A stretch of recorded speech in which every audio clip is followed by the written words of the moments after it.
Imagine if you're a Chinese toy manufacturer or factory worker, and part of your job is to ship plastic dog turds from your country in China all the way across the ocean so some American kid can play with plastic dog turds. How much respect do you have for the people that you are shipping plastic dog turds to? Yes, that's right. Here in America, we give these toys to little kids to indoctrinate them into spending all of their time and money and effort picking up poop off the ground. The Barbie toy is made by Mattel. So you might think, well, Mattel just wants to make a bunch of money, and they know that the country is full of dog owners, so we'll just produce a bunch of plastic dog poop and sell it to them. Well, there's more to it than that. Check out who used to own Mattel. These people right here in the blue. And then go look at who owns Mattel now. It's just a bunch of conglomerates. Notice who owns Mattel now. These are all companies that are connected to entertainment companies, companies that want to have a huge degree of influence over the society that they take money away from. EdgePoint, BlackRock, Vanguard, PrimeCap. All of these companies, they want to have control over what you spend your money on, what you spend your time doing, and if you spend your time thinking about dogs since pretty much the day that you're born because you're surrounded with these toys, well, that's going to help them.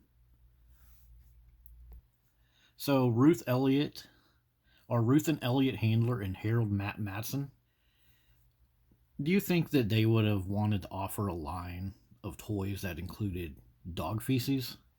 I don't think so. Those people were old school. Let's just have a quick look at them. So here's just a few pictures from the life and times of Ruth and Elliot Handler. These are the original creators of the Barbie. They said that they created this in their garage. So do you think that these people would be the ones to sell you plastic dog turds? I don't think so. Just an interesting comparison when you're looking up stuff like this. Just thought I would share this with you. And here's some stuff about Harold.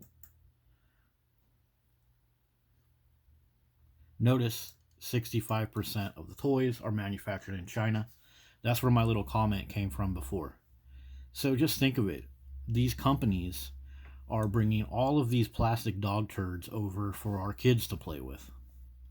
And do you think that the Chinese government and the Chinese investors, when they look out there at their factories that are pumping out little plastic dogs that pop out dog turds, do you think that they're raking in cash and laughing at Americans while that happens?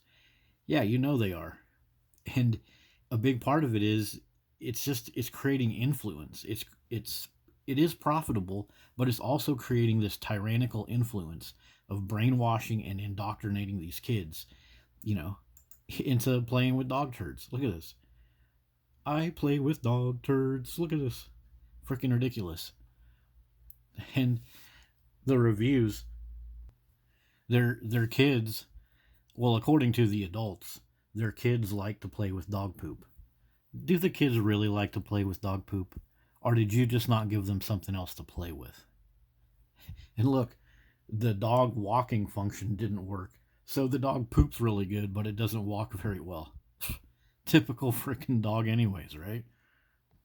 And again, the dog doesn't walk, but it poops. My daughter loves poop. How do you know that your daughter loves poop? You just put poop in front of her to play with, and then play like you're a good parent because of it. This is such indoctrination, not for just the kids, but for the parents too. Running around thinking that they did a good job for their kid because they gave their kid poop to play with. Wow. You know the people that are making these toys and selling it to Americans, filling up giant container ships across the ocean, pumping out diesel fuel and everything else while they ramble on about climate control. You know they're freaking laughing at us. And just a little bit of information about the profit versus influence part of all this. Mattel got in trouble with SEC for not talking about their losses properly, and so they had to pay a bunch of money. They had to pay the government, or pay out for litigation and other stuff. So that just shows you they're willing to take a financial hit here and there and lose a bunch of money as long as they can have that influence. Even if they almost go broke, let's just say they go deep into litigation, and instead of 3.5 million, it's 20 million, 30 million. Well, those all of those companies that own Mattel, since all of those companies have all the influence out there in the dog culture, they have all these brainwashed dog feces loving children. They can just launch a new product line. The new feces 3000. The dog even poops diarrhea. My little daughter loves it. And then boom, next thing you know, their sales are through the roof because they have all that control. So at the end of the day, ultimately, they always want to have some level of control over the population. And having a bunch of feces loving parents and feces loving kids means that they always have a huge lever of power over those people's lives. So that has been a quick look at some dog culture indoctrination with these toys, and a quick look at what these companies are connected to. If you want to look at some more interesting stuff on this, check out the channel Sheepy's Web. She has an interesting video about those Mattel toys that I just showed you. And I'll see you guys later.